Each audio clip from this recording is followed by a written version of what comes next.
जुनून, प्यार और दोस्ती चैप्टर 6। वेदांत रिया को समझाने की कोशिश करते हुए उसके करीब जा ही रहा था कि तभी रिया ने अपनी पूरी ताकत के साथ उसके गाल पर एक जोरदार थप्पड़ जड़ दिया। ऐसे होते ही पूरे माहौल में शांति छा गई।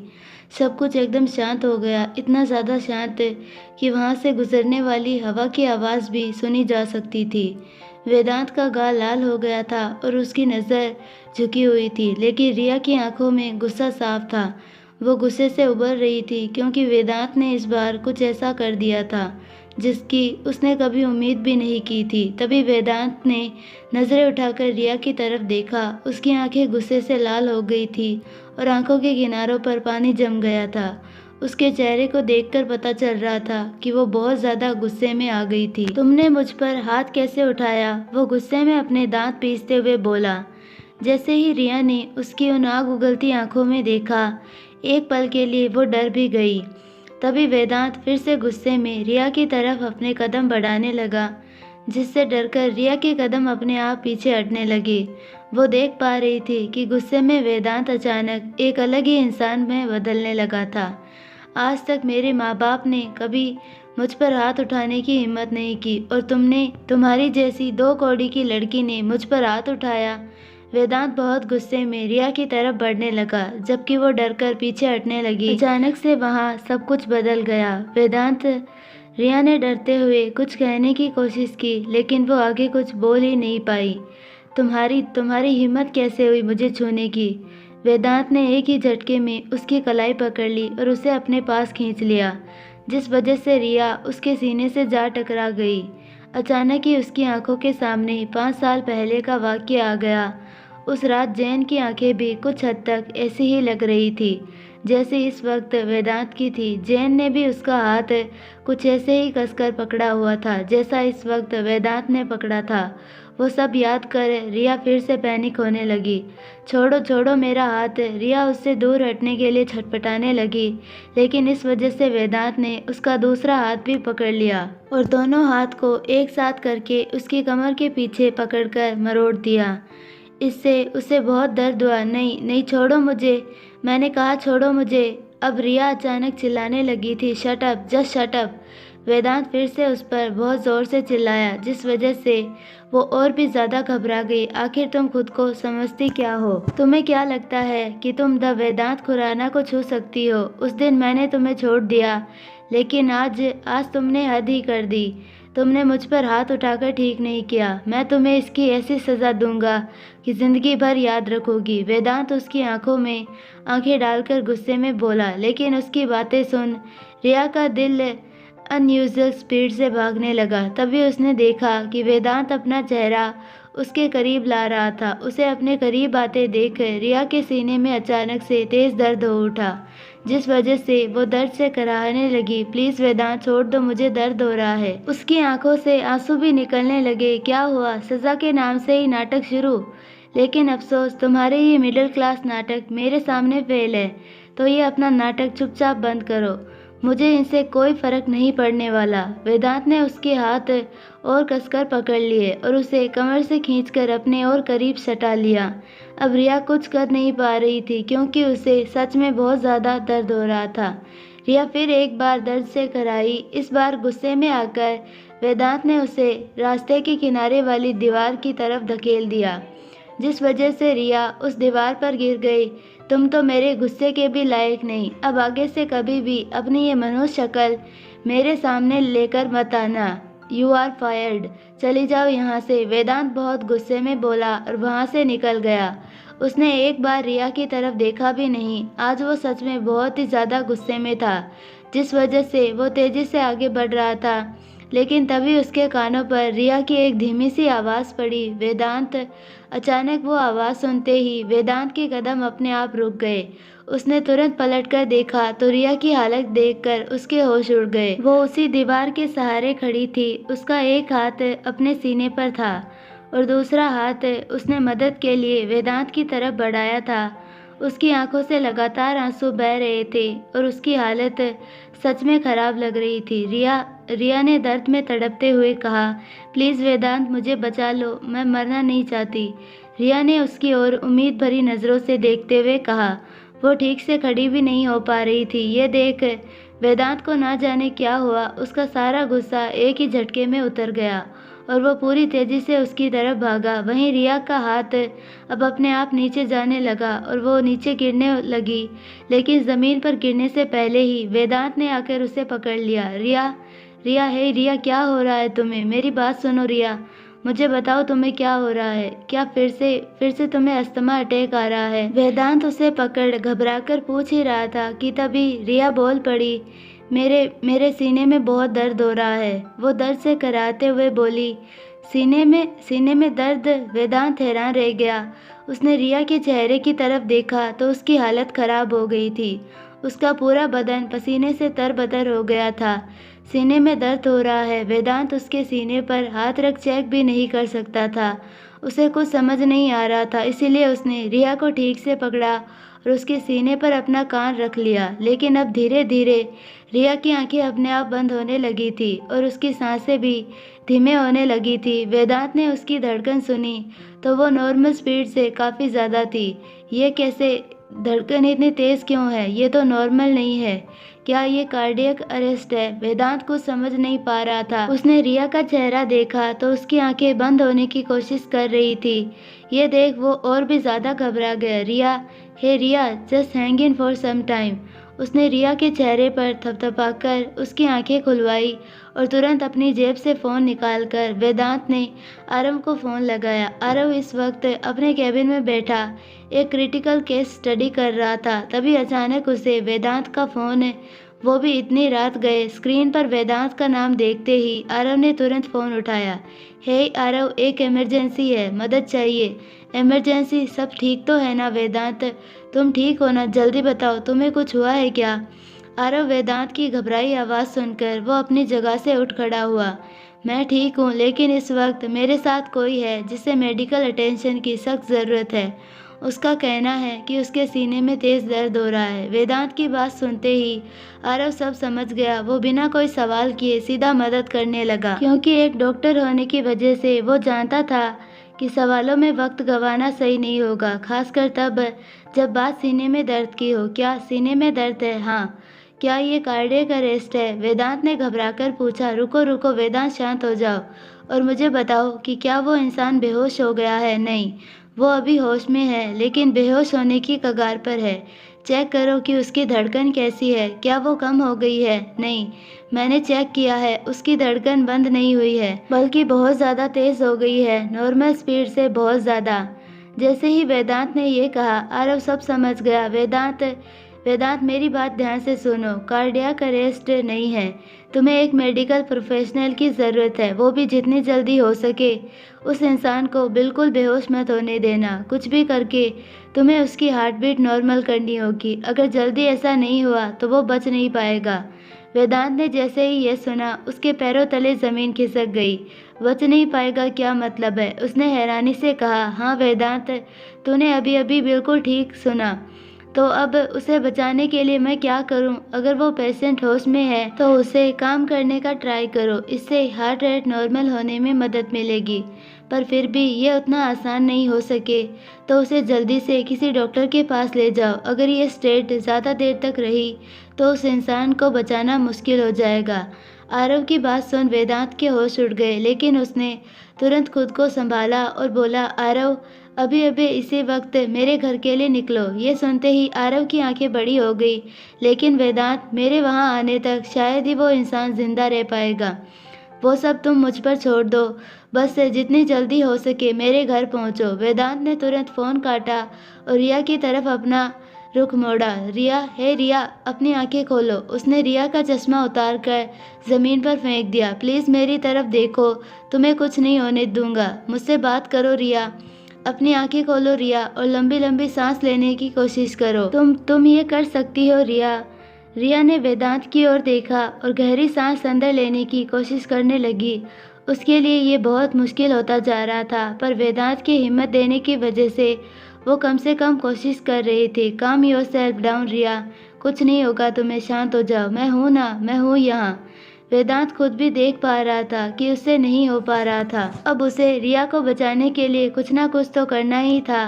तो वो उसे ऐसे मरने तो नहीं दे सकता था। इसीलिए उसने एक लंबी सांस अंदर भरी और रिया की कमर पकड़ उसे अपने सामने सीधा खड़ा किया। वो नीचे ना गिरे इसीलिए उसने अपने एक हाथ से उसकी गर्दन के पीछे से सहारा दिया।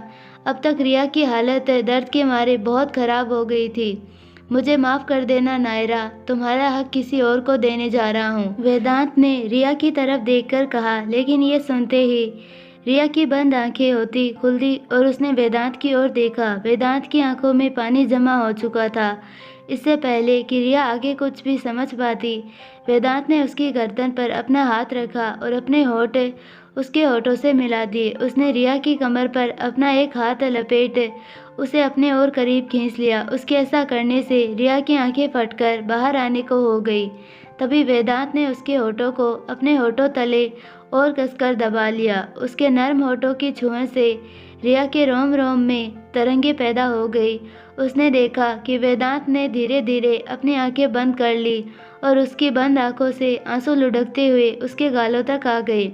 क्या ये सब सच है? वेदांत, मेरे बचपन का प्यार, क्या ये वही है? रिया ने दिमाग में अचानक से वेदांत से जुड़ी सारी सच्ची यादें उभर आई, जिन्हें याद करते ही उसका कांपता शरीर शांत होने लगा और उसकी तेज़ धड़कन भी अपने आप धीरे धीरे नॉर्मल होने लगी। उसने अब वेदांत की ओर देखते हुए धीरे धीरे से अपना हाथ उठाया और उसके सीने के बीच में रख लिया।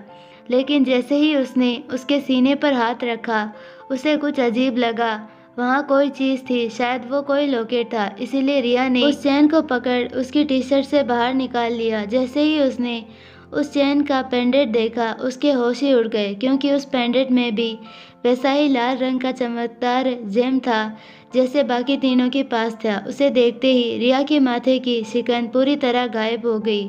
उसने उस पेंडेंट को अपने हाथ में कसकर पकड़ लिया और इस कदर अपनी आंखें बंद कर ली, मानो उसने खुद को पूरी तरह वेदांत को सौंप दिया हो। जैसे ही वेदांत ने एक बार उसके होठों को अपने होठों से पकड़ा, उसने भी वेदांत की जैकेट को कसकर पकड़ लिया। वेदांत उसके होठों को हल्के हल्के किस करता जा रहा था। वो महसूस कर पा रहा था कि रिया के होठ बहुत ही नाजुक और मुलायम थे। ऊपर से रिया के परफ्यूम की भी भीनी भीनी खुशबू उसे अपनी ओर करीब खींचती जा रही थी, जिस वजह से वो भी धीरे धीरे मानो अपना काबू खोते जा रहा था। अब वो अपने आप को रोक नहीं पा रहा था। उसका हाथ अपने आप रिया के बालों तक पहुंच गया और उसने उसके बालों को खोल दिया। जैसे ही रिया के बाल आज़ाद हुए, उसने उन्हें कसकर पकड़ लिया और उसे बहुत ही पर्सनैलिटी किस करने लगा।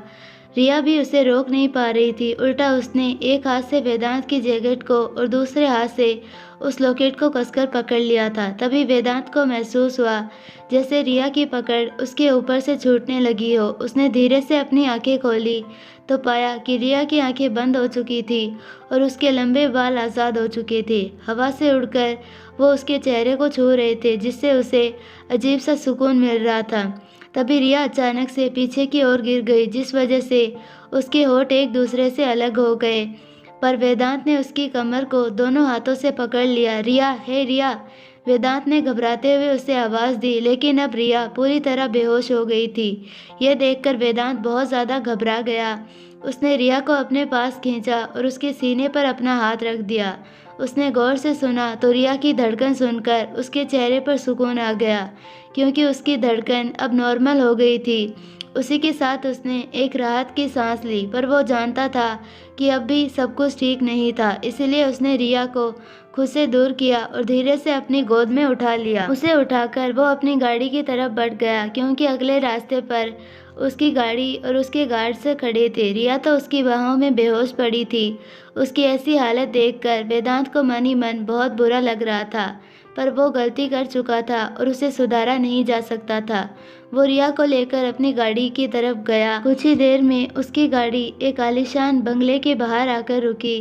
वो बंगला किसी हवेली से कम नहीं था, जिसके आसपास बड़ा सा गार्डन फैला था और हर तरफ हथियारों से लैस गार्ड्स ही गार्ड्स थे। बंगले में मेन दरवाजे के ठीक सामने भगवान की अद्र मुद्रा में बैठी एक बड़ी सी मूर्ति थी, जिनके सिर के ऊपर से गंगा रूपी फाउंटेन बह रहा था। नीचे कलेक्ट होते उस फाउंटेन के पानी में कुछ लाइट्स लगे हुए थे, जिस वजह से वो मूर्ति वहाँ सबसे ज़्यादा रोशन थी। वेदांत की गाड़ी उसी मूर्ति के सामने से होकर बंगले के मेन दरवाजे के सामने रुकी। गाड़ी रुकते ही एक गार्ड ने आकर गाड़ी का दरवाज़ा खोला। वेदांत तुरंत बाहर आया और उसने रिया को भी गाड़ी से बाहर निकाला। ये पहली बार था जब वेदांत के साथ किसी ने एक लड़की को देखा था, इसीलिए वहां मौजूद सभी गार्ड्स हैरान रह गए। क्या आरव आ गया? वेदांत ने बेहोश रिया को अपनी बाहों में उठाकर एक गार्ड से पूछा। यस सर, वो आपके रूम में वेट कर रहे हैं। गार्ड की बात सुनते ही वेदांत अपने कमरे की ओर बढ़ गया। बड़े और शानदार हॉल के बीचों बीच बनी सीढ़ियों से होकर वेदांत ऊपर गया और अपने कमरे में दाखिल हुआ। उसे देखते ही सामने बैठे आरव, आर्यन और रुद्र उठ खड़े हुए। आरव के साथ बाकी दोनों को भी देख वेदांत हैरान रह गया। वहीं वेदांत की गोद में बेहोश पड़ी रिया को देखकर उन तीनों के होश उड़ गए। क्या इसका मतलब वो पेशेंट रिया थी? आरव हैरानी से बोल पड़ा, लेकिन वो जानता था कि ये वक्त इस सब का नहीं था। वेदांत भी ये बात अच्छे से जानता था, इसीलिए वो बिना किसी के भी सवाल का जवाब दिए रिया को अंदर लाया और उसे बेड पर आराम से रख दिया। आरव जल्दी से उसके पास आया और बिना वक्त गवाए उसे चेक करने लगा। वेदांत, रुद्र, आर्यन, तुम सब बाहर जाओ। आरव की बात मान वो तीनों बाहर जाने के लिए तैयार हो गए, लेकिन जैसे ही वेदांत रिया से दूर जाने लगा, उसने देखा कि बेहोशी में भी रिया ने उसका जैकेट कसकर पकड़ रखा था। वो देख बाकी तीनों की आंखें बड़ी हो गई, लेकिन वेदांत ने उसके हाथ से अपना जैकेट छुड़ाया और बाकी दोनों के साथ वहां से निकल गया। उनके जाते ही आरव ने अपना स्टेथोस्कोप लगाया और रिया की हार्ट बीट चेक करने लगा, लेकिन अब उसकी हार्ट बीट एकदम नॉर्मल लग रही थी, जिससे उसकी आंखें बड़ी हो गई। वेदांत रुद्र और आर्यन के साथ बाहर आया और बालकनी की तरफ बढ़ गया। उसे देख समझ आ रहा था कि वो काफ़ी परेशान था। ये देख आर्यन उसके पास आया। वेदांत, आखिर क्या हुआ है और ये रिया की ऐसी हालत कैसे हुई? आर्यन वेदांत का चेहरा अपनी ओर करते हुए बोला, लेकिन वेदांत ने कोई जवाब नहीं दिया, जबकि दूर खड़ा रुद्र ये सब बहुत गौर से देख रहा था। वो चलकर वेदांत के सामने खड़ा हो गया। वेदांत, सच सच बताओ, कहीं ऐसा तो नहीं कि तुमने उसके साथ?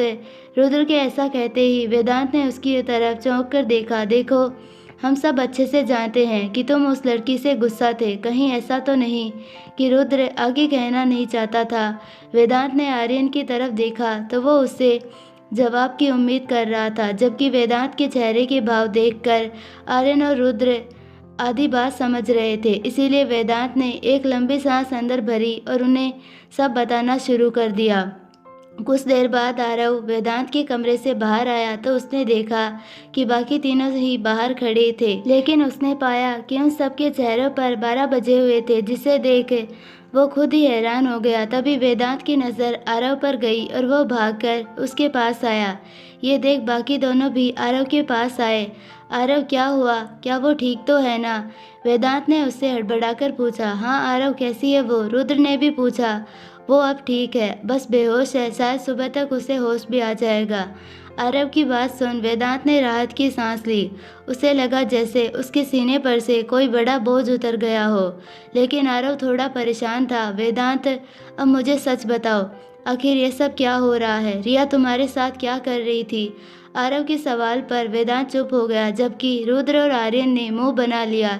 इसीलिए आरव आगे आया और उसने वेदांत के कंधे पकड़ उससे पूछा, वेदांत सच सच बताओ, क्या किया तुमने उसके साथ? जैसे ही आरव ने ये सवाल पूछा, सबने उसकी तरफ हैरानी से देखा। बताओ वेदांत। वेदांत भी आरव से कुछ नहीं छुपाना चाहता था, इसीलिए उसने आरव को सब कुछ बता दिया। लेकिन ये सब सुनकर आरव का रिएक्शन रुद्र और आर्यन जैसा नहीं था। उसे वेदांत पर बहुत गुस्सा आ गया। आरव, मैं नहीं जानता था कि ये सब हो जाएगा। वो आरव के कंधे पर हाथ रखने ही वाला था कि आरव गुस्से में उसका हाथ झटक दिया। Do you have even an idea कि तुमने क्या किया है? तुम आखिर ऐसा कैसे कर सकते हो वेदांत? क्या तुम भूल गए कि उस दिन मैंने तुम्हें क्या समझाया था? आरव गुस्सा करते हुए बोला, यह सब अनजाने में हुआ है आरव। मैं नहीं जानता था कि इतनी बड़ी प्रॉब्लम हो जाएगी। वेदांत अपनी सफाई देते हुए बोला, तुम्हें पता भी है, तुम्हारे इस रिवेंज गेम की वजह से आज उसकी जान भी जा सकती थी। वेदांत, जैसे ही आरव ने ये कहा वो सब हैरान हो गए। वॉट? Yes is true.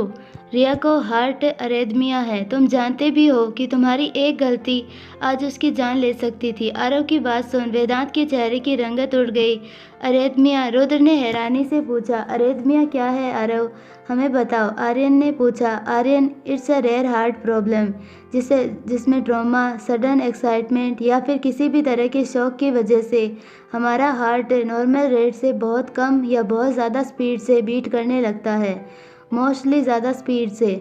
ऐसे केसेस में अगर जल्द से जल्द हार्ट रेट को कंट्रोल नहीं किया गया तो पेशेंट्स को सडन कार्डियक अरेस्ट हो सकता है और उसकी जान भी जा सकती है। आरव की बात सुन सबके होश ही उड़ गए। लेकिन आरव, ऐसा तो पॉसिबल ही नहीं है ना कि किसी पेशेंट को इतनी जल्दी हॉस्पिटल मिल जाए या फिर कोई मेडिकल अटेंशन मिल जाए।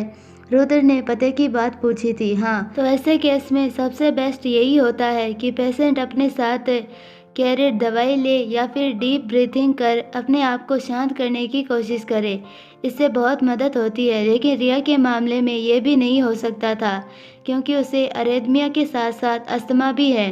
ये सुनते ही आर्यन और रुद्र हैरान हो गए। लेकिन वेदांत ये बात पहले से जानता था। क्या अस्थमा? आर्यन की हैरानी का ठिकाना नहीं था। इट्स अ प्योर मिरेकल कि रिया आज के अटैक के बाद भी जिंदा है, क्योंकि अरेदमिया से पहले उसे अस्थमा अटैक भी आया था। ये सुन रुद्र और आर्यन का मुंह खुला का खुला रह गया। क्यों है ना वेदांत, सच कहा ना मैंने? आरव के सवाल पर वेदांत ने सिर झुका लिया। मैं मानता हूँ कि मुझसे गलती हुई है, लेकिन मैंने ये सब जानबूझकर नहीं किया। मैं नहीं जानता था कि उसे हार्ट प्रॉब्लम है, वो बोला। पर तुम्हें यह सब करने की ज़रूरत नहीं थी वेदांत, आरव तुरंत बोला। मुझे भी यही लगता है वेदांत, रुद्र भी बोला। वेदांत, तुम्हें सच में अपना गुस्सा काबू करना चाहिए, आर्यन भी बोला। अब उन सब की बातें सुन वेदांत को और गुस्सा आया और वो बिना कुछ कहे वहाँ से चला गया। वेदांत, वेदांत रुको, मेरी बात तो सुनो। This conversation is nowhere over yet. Aarav ने उसे रोकने की कोशिश की पर वो वहाँ से चला गया था। उसे जाने दो आरव, इस वक्त उसे अकेला रहने दो। शायद उसे अकेले में रहकर इस बारे में सोचना चाहिए, यही बेहतर होगा। रुद्र ने आरव को रोक दिया। आरव, मुझे बताओ कि रिया सच में ठीक है ना? डरने की कोई बात तो नहीं? मुझे उसकी बहुत चिंता हो रही है। आर्यन आरव के पास आकर बोला। वो ठीक है, पर मैं समझ नहीं पा रहा कि अस्थमा अटैक के बाद भी वेदांत ने उसकी हार्ट बीट नॉर्मल की तो की कैसे? आरव परेशान होते हुए बोला। तुम इस बात से परेशान हो, मैं तो अलग ही दुनिया में हूँ। फिर आर्यन की बात सुन रुद्र और आरव दोनों ने उसकी तरफ चौंक कर देखा। क्या हुआ आर्यन? रुद्र ने पूछा। दोस्तों, पता नहीं क्यों, लेकिन रिया को देखकर अब तक मुझे लग रहा था जैसे वो कहते कहते रुक गया। जैसे क्या? आरव ने पूछा। जैसे ही वो हमारी नायरा हो, रुद्र बोल पड़ा। उसकी बात सुन आरव ने उसकी तरफ देखा। लेकिन अब मुझे जब पता चला कि उसे एक रेयर हार्ट प्रॉब्लम है तो मेरी तो उम्मीद ही खत्म हो गई। आर्यन सर पकड़कर बैठ गया। ये सही कह रहा है, मुझे भी ऐसा ही लग रहा था। लेकिन हमारी नायरा को कोई हार्ट प्रॉब्लम नहीं थी और ना ही अस्थमा। रुद्र भी आर्यन के बाजू में जाकर बैठ गया। पता नहीं क्यों, लेकिन मुझे भी ऐसा ही लग रहा था दोस्तों। उसकी काफ़ी सारी आदतें हमारी नायरा जैसी ही है। फिर उसने वेदांत के साथ जो भी किया वो भी तो नोटिस करने वाली बात थी। आरव बोला। सही कहा, इसीलिए शायद हमें उसके अंदर नायरा की झलक दिखती है। रुद्र बोला। पर रिया की आंखें, क्या तुम लोगों ने उन्हें देखा? वो भी तो नायरा जैसी नहीं है। और अब ये हार्ट प्रॉब्लम वाली बात, आर्यन के चेहरे पर परेशानी छा गई। आंखों के बारे में तो पता नहीं और ना ही मैं जानता, लेकिन ये हार्ट प्रॉब्लम और अस्थमा ये किसी ट्रॉमा की वजह से भी हो सकता है। ट्रॉमा? आरव की बात सुन वो दोनों हैरान हो गए। I am not sure, but ऐसा हो सकता है आरव।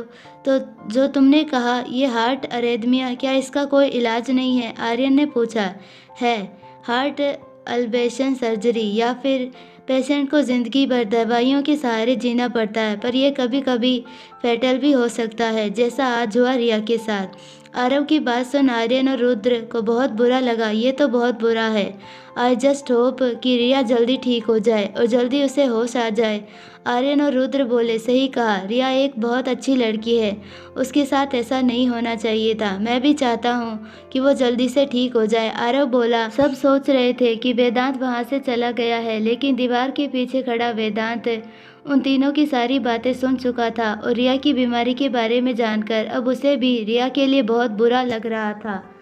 साथ ही उसे अपने किए पर अब और भी ज़्यादा पछतावा होने लगा था। आई होप आपको ये पार्ट पसंद आया होगा, और अगर पसंद आया है तो प्लीज़ वीडियो को लाइक, शेयर और चैनल को सब्सक्राइब ज़रूर कीजिए और बेल आइकन नोटिफिकेशन को ऑल पर सेलेक्ट कर दीजिए ताकि हमारी सारी वीडियोज़ की नोटिफिकेशन आपको मिलती रहे। मिलते हैं नेक्स्ट पार्ट में, तब तक के लिए बाय।